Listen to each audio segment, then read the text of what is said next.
संतोष वर्मा जैसे नीच दरिंदे की जो भी आंख नोच कर लाएगा उसको मैं 1 करोड़ रुपए नगद इनाम दूंगा।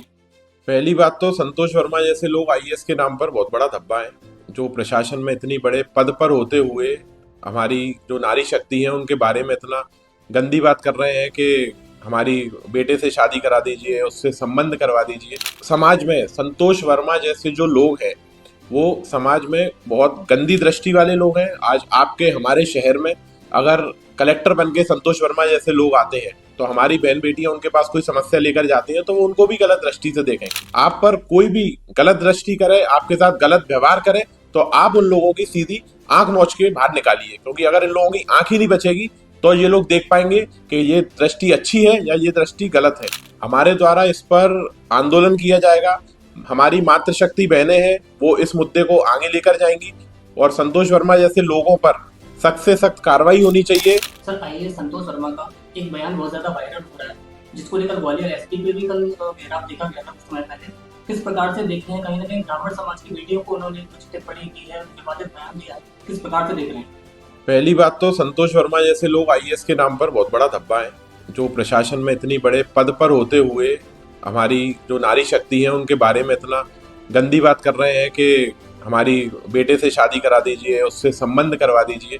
पहले वो अपने आप को देखें कि 35 से 40 केस लोगों पर महिलाओं के साथ गलत कृत्य करते हुए उनके सामने आए। एक बार उनने हाईकोर्ट जज का भी गलत सिग्नेचर करने का भी एक मामला आया है।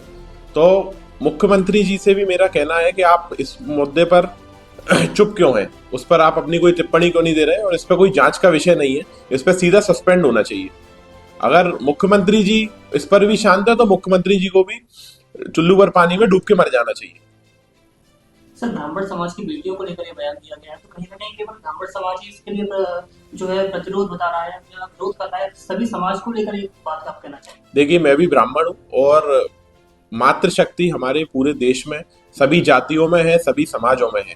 तो जिस सभी समाज की जातियों की मातृशक्ति के लिए बात है, किसी पर्टिकुलर ब्राह्मण समाज के लिए नहीं है। और मातृशक्ति को ही हर चीज में टारगेट बनाया जाता है। लव जिहाद के मुद्दे होते हैं, उसमें भी मातृशक्तियों के साथ ही गलत कृत्य किया जाता है। छोटी छोटी बच्चियों के साथ रेप के मामले सामने आते हैं। और हमारे समाज में संतोष वर्मा जैसे जो लोग हैं वो समाज में बहुत गंदी दृष्टि वाले लोग हैं। आज आपके हमारे शहर में अगर कलेक्टर बन के संतोष वर्मा जैसे लोग आते हैं तो हमारी बहन बेटियां उनके पास कोई समस्या लेकर जाती हैं तो वो उनको भी गलत दृष्टि से देखेंगे। तो मैं अपनी सभी मातृशक्ति बहनों से कहना चाहूंगा कि आप अपनी सुरक्षा खुद रखें। आप पर कोई भी गलत दृष्टि करे, आपके साथ गलत व्यवहार करे तो आप उन लोगों की सीधी आंख नोच के बाहर निकालिए, क्योंकि अगर इन लोगों की आंख ही नहीं बचेगी तो ये लोग देख पाएंगे कि ये दृष्टि अच्छी है या ये दृष्टि गलत है। सर, कई बार महिला सम्मान की बात करी जाती है, लेकिन जब जातिवाद की बात सामने आती है तो महिलाओं को आगे बढ़ा दिया जाता है। इस प्रकार इसे आप किस प्रकार से देखते हैं?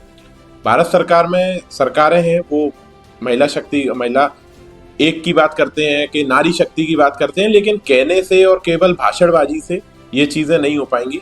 और संतोष वर्मा जी के लिए मेरा ये कहना है कि मैं 1 करोड़ रुपए का इनाम दूंगा अगर कोई भी व्यक्ति उसकी आंख नोचकर मेरे पास लेकर आएगा, क्योंकि इन जैसे लोगों को समाज में जीने का कोई अधिकार नहीं है। यदि मुख्यमंत्री मोहन यादव के द्वारा या अन्य किसी और के द्वारा कोई ठोस कदम नहीं उठाया जाता है तो आपके द्वारा क्या आगे कार्रवाई की जाएगी? हमारे द्वारा इस पर आंदोलन किया जाएगा। हमारी मातृशक्ति बहनें हैं वो इस मुद्दे को आगे लेकर जाएंगी और संतोष वर्मा जैसे लोगों पर सख्त से सख्त कार्रवाई होनी चाहिए। ये हर समाज में, हर वर्ग में, ये कोई एक समाज का मुद्दा नहीं है, ये कोई दलित समाज का मुद्दा नहीं है। हर समाज में ऐसे लोग, गंदे लोग हैं जो हमारी मातृशक्ति, नारी शक्ति, जो हमारी बहन बेटियां हैं उनको गलत दृष्टि से देखते हैं। संतोष वर्मा जैसे नीच दरिंदे की जो भी आंख नोच कर लाएगा उसको मैं 1 करोड़ रुपए नगद इनाम दूंगा।